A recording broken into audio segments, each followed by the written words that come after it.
share screen really quick. And in the chat, I'm going to put a link to our LBJ Blend course.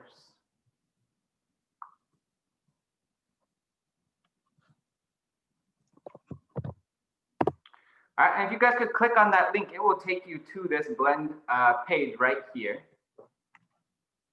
I'll give everybody kind of a minute to do that.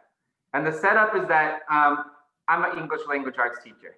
So we're going to imagine, we're going to use our imaginations today. And we're going to imagine that you all are coming into my classroom and observing me giving a lesson. And Mrs. Gonzalez, our multilingual education team coach, is going to kind of be the coach who is debriefing the lesson with you guys. So you guys are all observing me giving a lesson. And Mrs. Gonzalez, if she can get unmuted. I got it. Hey, we're good now. Then she's going to be kind of the coach who's going to stop my lesson and say, all right, teachers, you all saw Mr. Nowell in action. What did you see? All right, and kind of debrief. In order to do our work today, you'll need to make a copy of this graphic organizer. So on this Blend page, right here where it says this graphic organizer, if you click that link, it will make a copy, okay? And the last thing I'll say is I'm playing the role of a teacher. So you're gonna see me kind of like in teacher mode. And that does not mean that I am trying to insult your intelligence or that I don't think that you are capable. It means that I'm showing you what it actually looks like when I'm interacting with those emergent bilingual students. And so it might seem like I'm simplifying things or repeating things over and over, and trust me, I know you guys are all amazing professionals. It's that I'm trying to model what it really looks like, okay? And as you're listening, be thinking, writing things down that you either find interesting, that surprises you, or something that you feel you would want help with, or what things that that you liked or that you've got it. And so, but be thinking, I want you to kind of incorporate what we're doing as far as including those 7 steps and including the listening, speaking, reading, and writing. So when you click on that graphic organizer, you'll see, it'll make a copy and you'll see this, and it kind of like goes along with our lesson. So every once in a while we'll stop and we'll just kind of ask you to jot some thoughts, okay? All right, so everybody ready? We're gonna get started. I'm gonna go into teacher mode now, all right? So, good afternoon, everybody. Happy Tuesday and welcome to class. If you guys could, find the Blend page and look at where it says greeting in red, right here where it says red, where it's red and it says greeting. I want you to look at the picture underneath the greeting and it says the 7 steps. I want you to look at that picture, okay? And I'm gonna give you 2 minutes to read that picture, to look at that picture, and to think about this question. How have you used some of the 7 steps in your virtual teaching this year? Okay, so you have 2 minutes to read those 7 steps right here, these 7 steps, and then you're gonna think about this question. How have you used some of the 7 steps in your virtual teaching this year? All right, check it out. I've got my timer. It says 2 minutes. All right, so I'm gonna give you 2 minutes to think about these 7 steps and how you have used them in your virtual teaching this year. Ready, set, go.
That's time.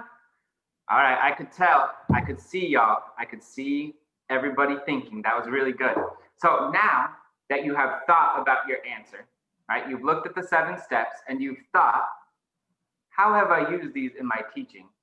I'm hoping that we could have some people share their answers, okay? If you want to, you can write it in the chat. So in the chat, you can write the sentence that you came up with, right? But if you want to, you can say it out loud too, because I love being able to hear your voices. So if you want to, you can share in the chat, you can write it in the chat, or you can say it out loud. Let's have a few people maybe share their answers. And I'll give everybody like 1 minute. Is that cool? 1 minute to write your answer in the chat. Or if someone wants to say their answer out loud, that would be great.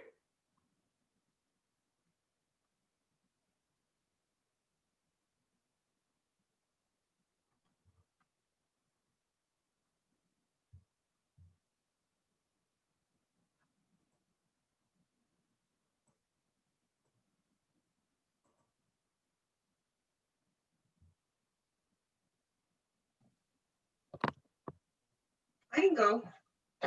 I have the book actually.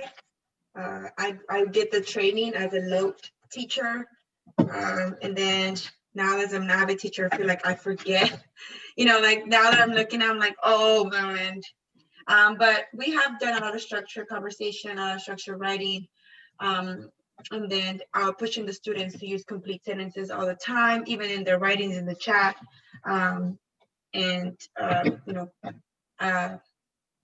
But yeah, I just now that I'm listening to this, it's just a refresher. Thank you so much for responding. Yes, I love that. And I love the fact that these are probably things that we do all the time. But sometimes, I know as a teacher, sometimes I just need a reminder, a refresher. One question I have, Mr. Zander, or Mr. Noah, is, 2 minutes, boy, that feels like a long time. What do you do, or how do you keep the students? Because some students will be finished more than quicker than others. So how do you keep the classroom management in with those that are still having that processing time and that thinking time? How do you? I have found the opposite. Like, I don't usually have a problem with having too much wait time. It's more the problem not giving enough. And so even in this moment, I had this sickening feeling, which I'm sure everybody here has felt, of like, oh my God, nobody is going to write their answer in the chat. Nobody is answering. But then I remember it takes time to write out your answer. And so I might, as a teacher, try to keep talking because I feel like they don't get it. But actually they do get it. They just need the time to write it. And for our emerging bilingual students, they might need the time to translate it too. So there's been a lot of times where I'm like, nobody is answering my question. But then I can see on Go Guardian, like they're all doing Google Translate right now. And so they're all doing the work. Sometimes it's good to give them a little check-in as far as how much time is lapsing or how much time they have left, in case you have to provide a little bit more time for that processing or answering as well. Thanks, y'all. I love being able to see your answers to today's greeting. Thank you so much. And we're gonna go ahead and I'll pause and give it over to Mrs. Gonzalez.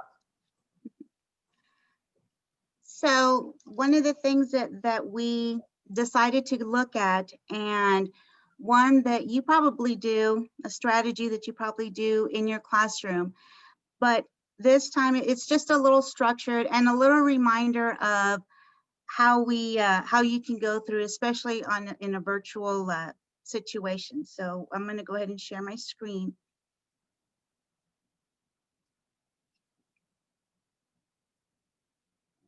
Let's see. Okay, this looks different than.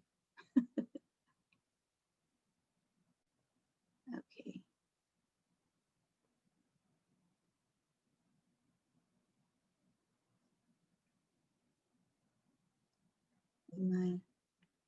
Where is it?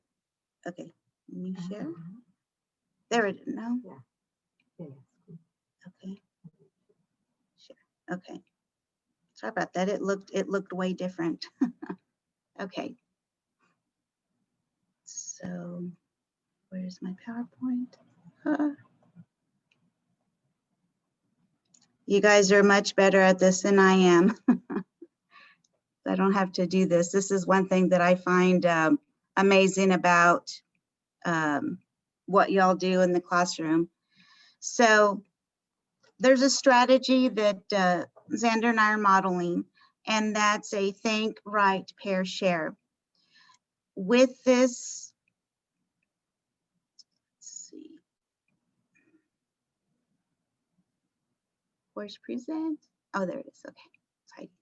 Okay. So the language objective that we're doing today is I will read and listen to a text about structured writing and reading and writing. I will write my ideas in a graphic organizer.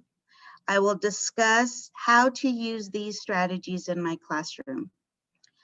So sometimes we get so busy in making sure that we get our content out, because I know I would do that as well, that I forget to have those times to talk and have those times for the students to really process what they're doing.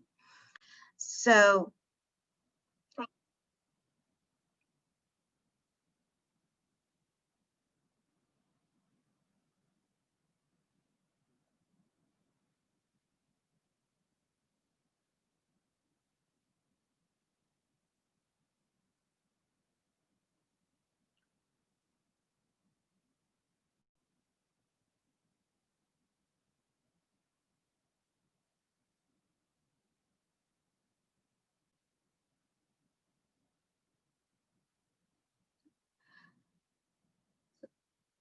take a few moments to,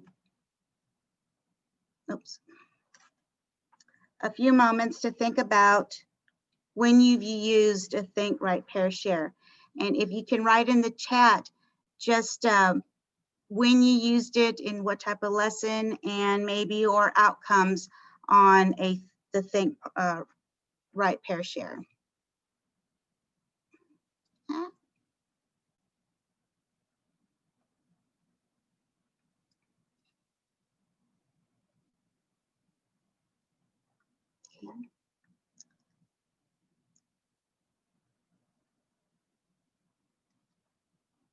So I'm going to give you, I think in this case, I can give you a minute to think about when you've used this.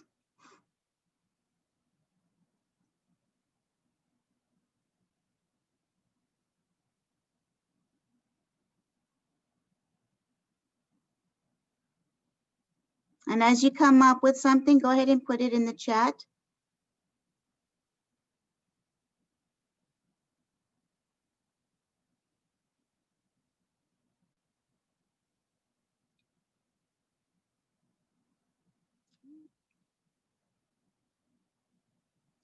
You have about 30 seconds left.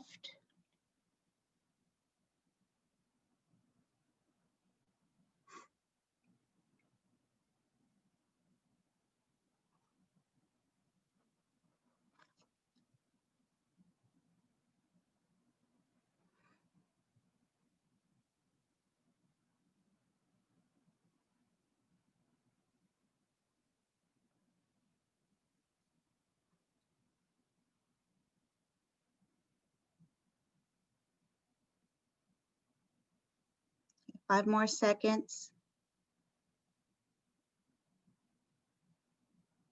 Okay.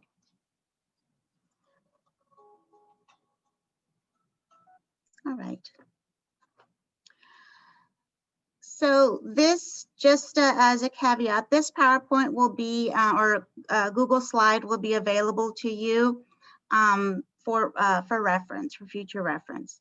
So let's go ahead and look to see how we work this strategy out.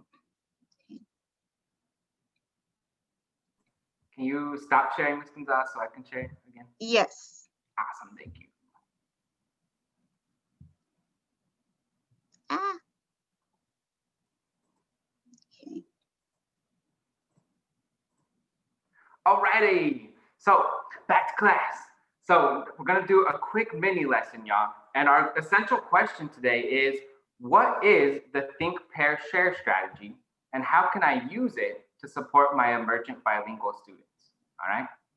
So today you have an option of which one of these tools you want to use in order to answer this question. One of them is a text description. So if you're like, I want to read it to understand it, boom, there it is. That first page, you're going to read that first page. Simple, right? But if you're more like, I got to see it to learn it, then you're going to click this link right here. And it's going to take you to a video to be able to learn more about what this strategy looks like in action. Okay? If you watch the video, I want you to watch it 2 times. One time, just to know what happens. And the second time, to be able to really think about what the teacher is doing. Okay? As you guys watch, or as you read, or as you watch, you're gonna go to your graphic organizer and you're gonna go to the mini lesson section. Do you see how there's a red mini lesson here? And then in the graphic organizer, there also is a red mini lesson, okay? And in that mini lesson section, you're gonna write down your answer to the essential question. So you're gonna read, or watch the video, and that's gonna help you answer the question in your graphic organizer. Check it out. I gave you some sentence stems that you can use in order to answer the question, all right? So you are going to have a total of 8 minutes to choose one of the options, this option or this option. These are the 2 options you have, right? So this option or this option, you're gonna choose one of those options and you're gonna write your answer in the graphic organizer after you read or watch. Does anybody have any questions?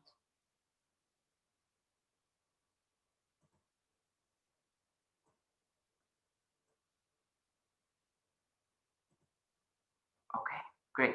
Well, I'm gonna set a timer for 8 minutes. I'm not gonna put the music in the background this time, all right? Because I know some of you are gonna be watching a video and I wanna make sure that you can hear, okay? So here we go. You got 8 minutes. Don't forget to write your answer right here in your graphic organizer. Okay. All right, your 8 minutes starts right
You guys are doing an amazing job. You have about 5 minutes, just so you know, about 5 minutes to either read this one or watch this one, and then answer our essential question in your graphic organizer using these sentence steps.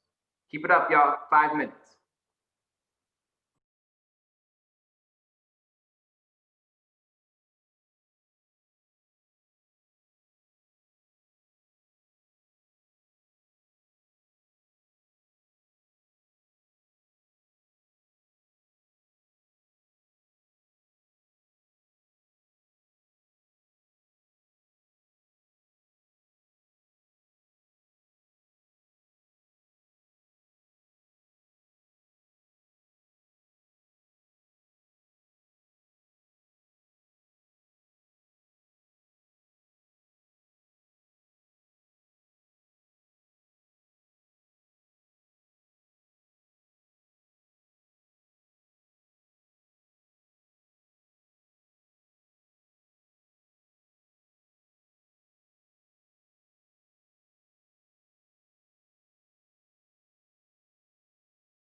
We are now approaching 1 minute left, which means that hopefully by now you are writing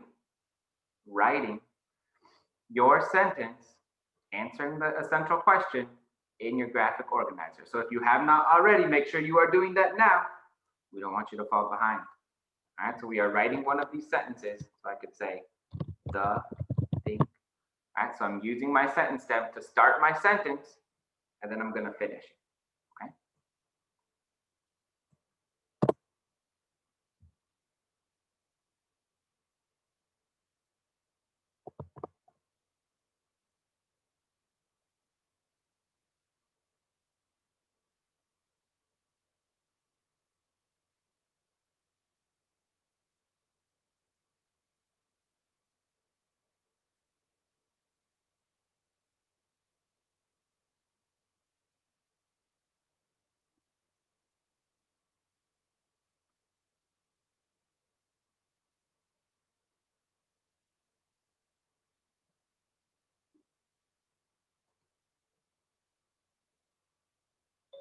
Yeah, you guys did it. Way to go.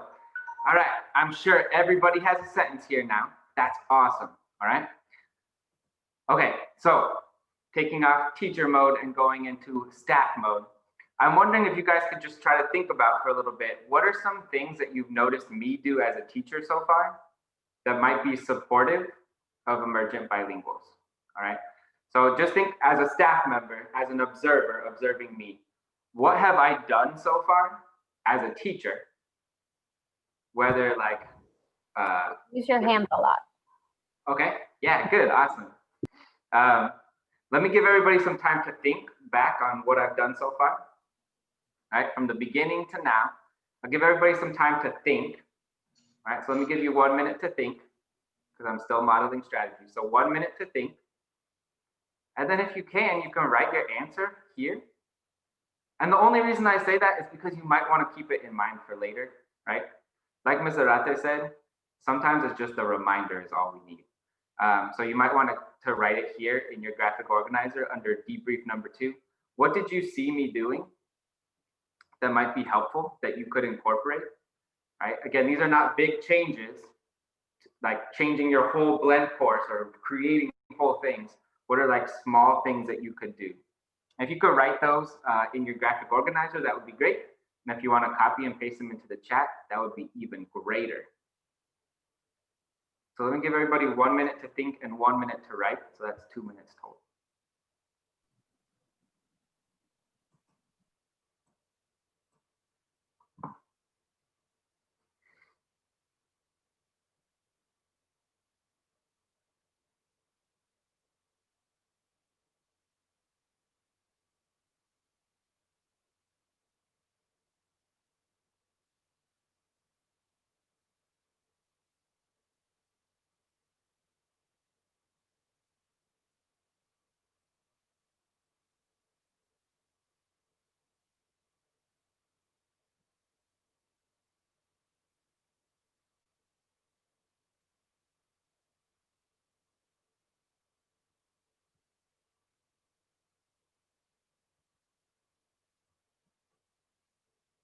All right, 30 more seconds. Again, I think it's really valuable to jot them down in this graphic organizer so you can use them again later, or you can think about them again later. But just type them in the chat is cool too. I really want to stress some things, which are, yes, color coding, using the kind of images, and also that wait time, like Ms. Light said. It's so hard in virtual. The silence kills me, but the silence is necessary. The more I'm learning, the more silence, the better. And so there should be more silence in my class than anything else because of time to think. And one thing I noticed is that you constantly provide that eye contact, even on virtual. And I've seen you in your class. You're constantly looking at the camera. You know, even though we might not be looking at you, you're maintaining that eye contact with the students. And some of them you don't even see, but you don't take that for granted. You're always looking at the camera. You have great engagement. Oh, thank you. But the important thing is that all of these things do not require big changes to your blend course, right? Like wait time, using gestures to be able to show people what you're talking about. Building graphic organizers might, building sentence stems might, but a lot of these things are really minor things that you don't really have to do a lot of building on blend to be able to change.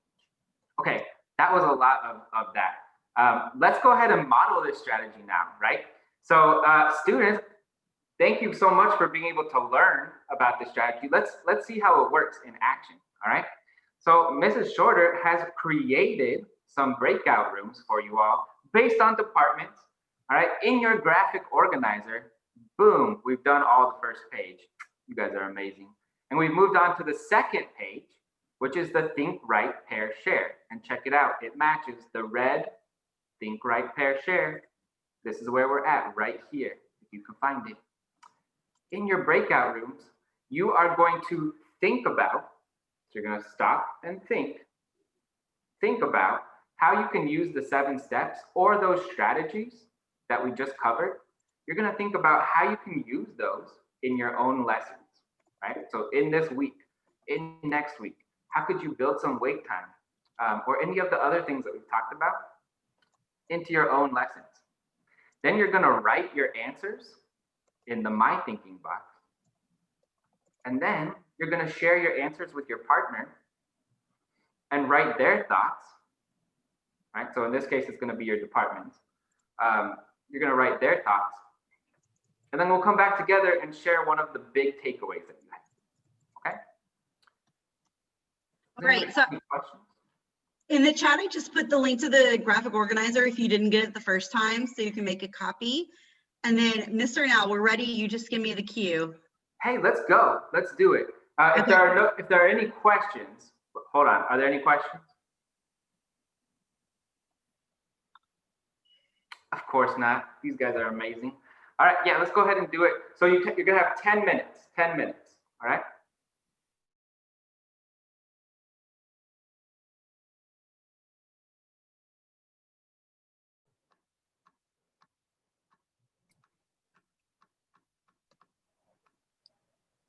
Hello, admin. Hello. Long time no see or talk. So one thing I do like, I'll participate in this, is what he just stated. This doesn't require you to change anything with your blend. The prep is really about your delivery.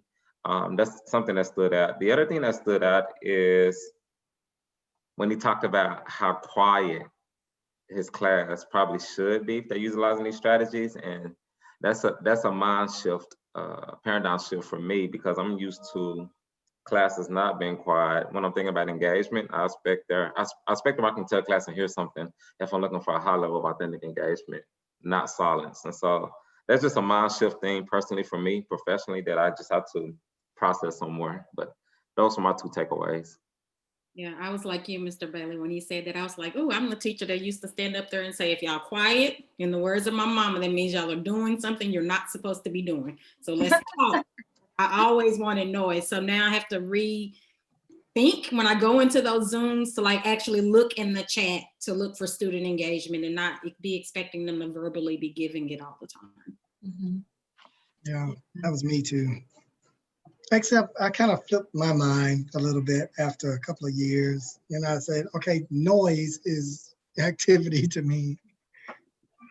So, Hey, so what's being recorded right now? Because I'm recording this for the whole campus. Is this session being recorded? I have no clue. At least they can see admin. At least they'll be able to see admin is participating. Right. Hello. It does say recording on the top left-hand corner. I don't know if you can see it. Yeah, you're right. It does say that. But it may be the main room. We'll see. Because I'm not planning on sharing this with the staff. But let's continue. I appreciate you sharing that, Mr. Law. Anyone else? I was going to say that's very common, especially with Spanish speakers. If that's their first language, their engagement is always going to be at a soft voice, at a very low tone, and they always feel comfortable talking to each other in their language. And I can vouch for that because El Paso is very, very high in numbers when it comes down to Spanish speakers. And so yeah, I mean, functioning schools too. Yeah, when we see a classroom or we walk through a classroom, we want to see activity, we want to see engagement, we want to see you know, students or listen to students conversing. But when you come down to the emergent bilinguals, it's the opposite. So what do you think is most important for teachers to implement, strategies to implement during a virtual setting with emergent bilinguals? The color coding, repeating over and over and over again. Like they may be thinking, I'm getting on a student's nerves by saying this over, but for the emerging bilinguals, if they can have a visual and constantly hearing it, it'll help all the time. And I love the way he keeps using his hands, even though we're virtual, he keeps doing all the mind signal because that helps with our kids who don't speak Spanish, with our kids who are speaking Swahili and all the other languages, him pointing stuff out, like that helps them out too. So I think the color coding and the using of the hands. And using photos and symbols and like that. If I can add to that, in terms of our students that are emergent bilingual, and to be quite honest, our students that are like our emerging academic language bilingual, if you will, so our native English speakers as well. And these both groups exist together. They're not mutually exclusive, right? In terms of that repeated, whether it's repeated readings or repeated sayings, for our students, and the hand movements for our students to be able to use that as an anchor of support, especially when I just hear Mr. Now's voice replaying in my head about the same thing that he just said, because he's only you can't repeat everything. You'll emphasize or repeat only what is most important, right? So already in my mind is giving me an opportunity to let what's most important kind of bubble to the top. But then the hand signals, since I'm not in the building with him, it gives me an opportunity to have an anchor of support, even if I don't necessarily have an interactive notebook sitting right here. I'm still being able to use and read those cues from him as far as where I should look to, or it's time to read, or it's time to think, or whatever the case may be. And I'm using those as cues for understanding, especially if I'm a native speaker. And I have a really tough time with reading and comprehension when it comes to academic language.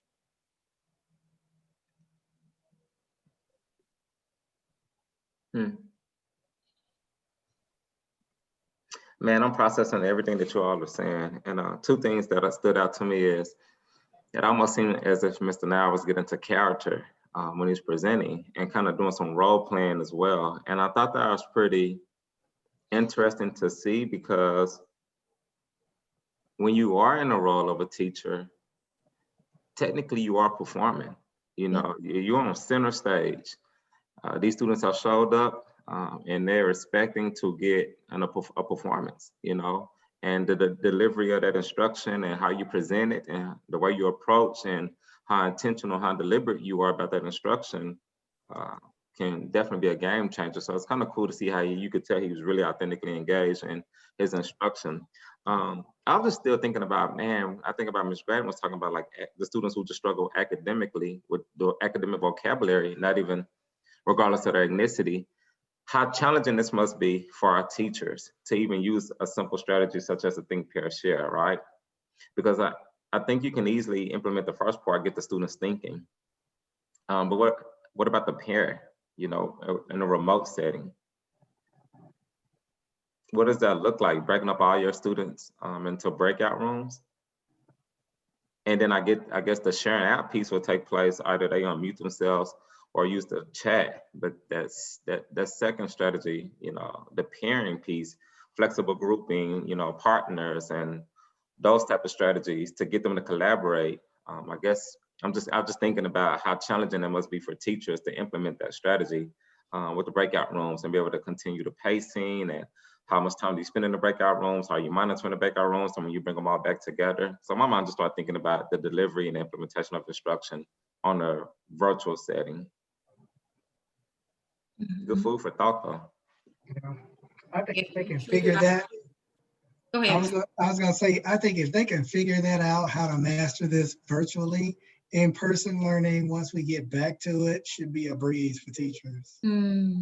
Yeah, and you instantly, when you say that, I was like, I wonder if they do a Google Doc, like a pair for the pair part, create a Google Doc and both students are writing on it at the same time, because that's the only way I could think to do the pairing portion of it. Can you imagine how strong the teachers are going to be? Like once, like let's say post-COVID, when we don't even have to wear a mask anymore and we're just back to what we used to consider normal. I can't wait to see how much our teachers have grown instructionally. When Zoom is not like the primary platform anymore, I just can't wait to see what the instruction is going to look like for Tier 1 post-COVID, because our teachers are developing some skills that they might not even realize they've developed that are translating to even more rich instruction. Yeah. That's true. That's very true. Then think about this though. Would the teacher, how much time we got for this breakout session? I just asked shorter. How much more? Think about this though. We're not teachers, right? We're administrators, instructional leaders, right? But think about, would teachers completely do away with virtual instruction, you know, like post-COVID? Or do you think, like, I just wonder how much will Zoom even be utilized once we are on the other end of COVID? Mr. Bailey, you know what? I was thinking that, because if we have kiddos who post-COVID can't come to school because either they're injured or they're sick or they had to leave out of town for an emergency, you know, it can raise our attendance because those kiddos can still be remote learning even though they're not there. That's very true. Or what I envision is the districts creating a program just for students who say, hey, you know what, I do better virtually, or the parents say my kids do better virtually, I want them in a virtual program, or just creative. I know we got Garza, but some type of program where they can enroll in a school that does only virtual. Yeah, you almost don't need homebound anymore. Right. As far as the people that actually go to the campuses. that's what, I mean, not that we don't need, obviously we have kiddos that are homebound, but paying that extra cost for whoever is going to go to those homes. Right. You don't need that anymore. I mean, I can sit after having a major surgery and be at home and still see my lessons in my normal teacher. Because if you think about it, I mean, it's tearing down a lot of barriers. You know, the classroom is extending now. Yep. No more bad weather makeup days. You gotta say, not a problem. No. Just get on Zoom. Yeah, my daughters were so hurt. Because I was like, I don't think y'all getting a bad weather makeup day. That was painful when you look at the news and see all the other ISD scrolling cancel, and the ISD, we're gonna be here. And I know, right? I was hoping we were going to be closed, but then when I saw remote, I was like, I got to be honest, it does make sense. You know, it's safe. We're used to remote. It just made sense as much as I was hoping to see a close next to our district as well. Good feedback, admin team. Good engagement. So I'm sure this was all recorded. So I guess they see how we collaborate at the admin level. But thank y'all. I'm going to the main room. All right.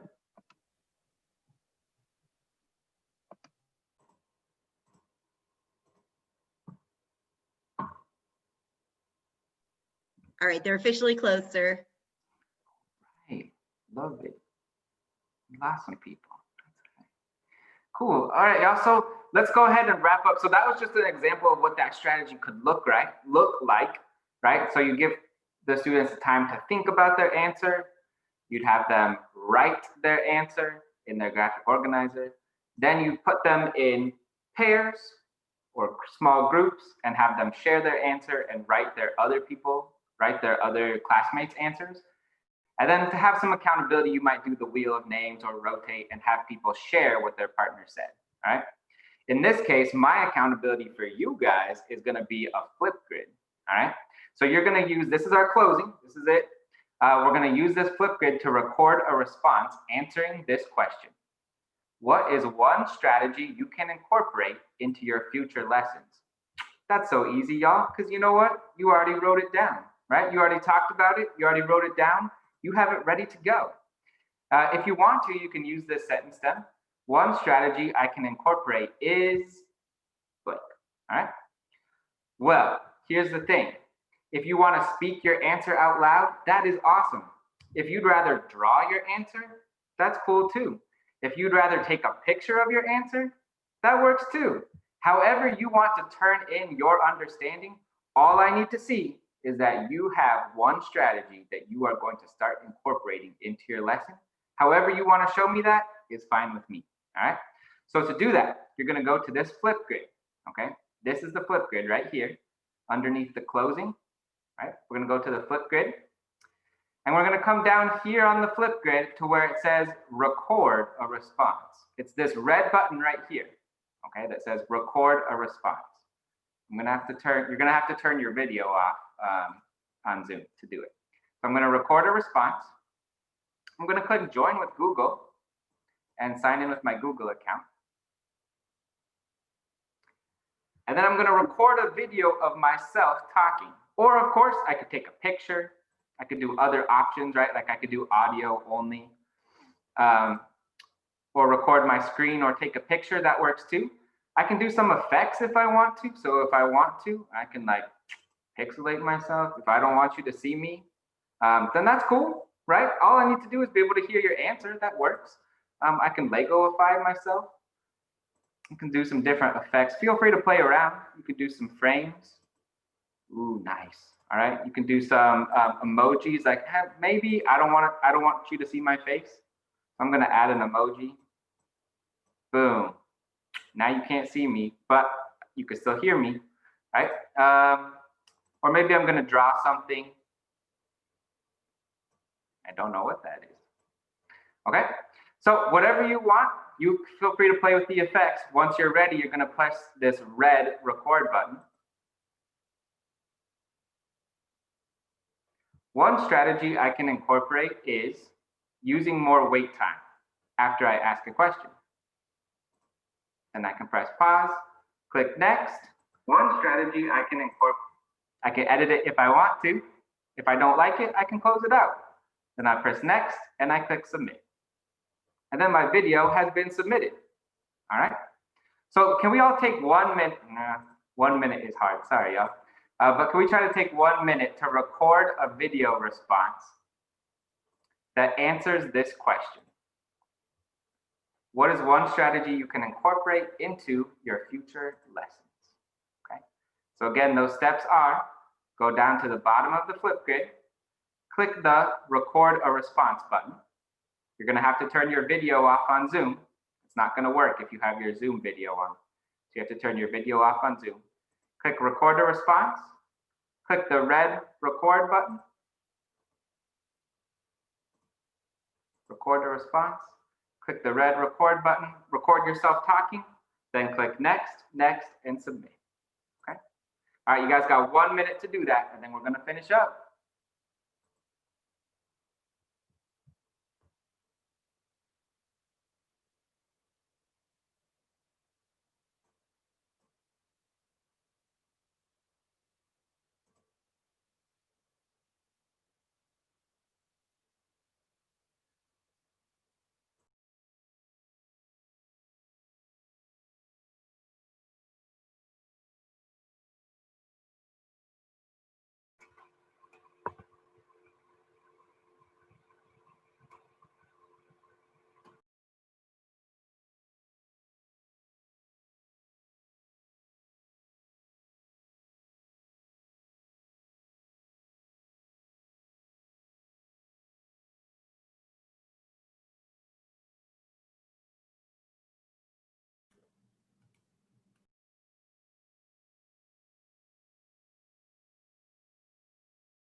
All right, that is time. I feel like I'm interrupting some people's videos. But if you don't use Flipgrid with students, a great thing to do is on blend assignments, you can do a record audio, record media tool. And we really want our students to start speaking into microphones because TELPAS testing is coming up next month, y'all.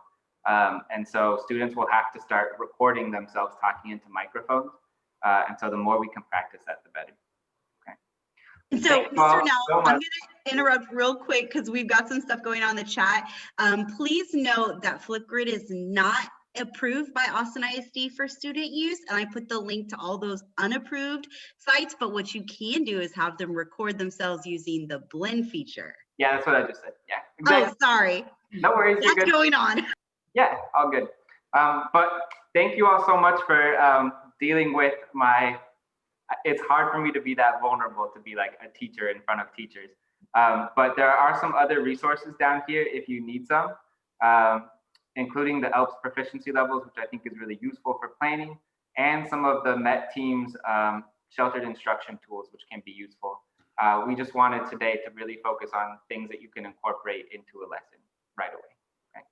Thank you all so much. Appreciate it. All right, and you will also have access to the rest of the PowerPoint on Think Right Pair Share as a resource to you as well, and how to use it. And I'm here on Mondays and Tuesdays or by email. So anything that you need help with, or please let me know. I'm at your disposal. All right, on behalf of the ESL department, and I just want to thank each and every one of you for participating with us. We serve 284 emergent bilinguals.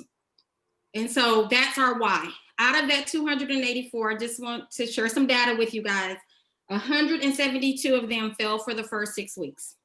Second 6 weeks rolled around, 174 of them failed. Last 6 weeks rolled around, 184 failed. And out of that, 24 of them were new. This was their first time failing. And I know other things happen, like things at home that may contribute to that. But it's our jobs as teachers and leaders and support system to support them in any way that we can. So please, please try to implement this. Go back to your departments, figure out how you can incorporate the strategies that Mr. Lau and Ms. Gonzalez showed you today into your lessons so that we can take that list from 184 to 10, you know, some realistic number, but less than 184. Let's support our emerging bilinguals. If you have any questions, please reach out to me, Mr. Now, Mr. Gonzalez, or Mr. Salas for any tips, strategies, or anything else that you might need. You will hear my voice again in your PLCs when I come to talk to you about TELPAS writing samples. Have a wonderful evening. And again, thank you for participating. Great job, team. We would definitely share the recording of this session with the staff. Great job. We'll keep this going. Jaguar strong.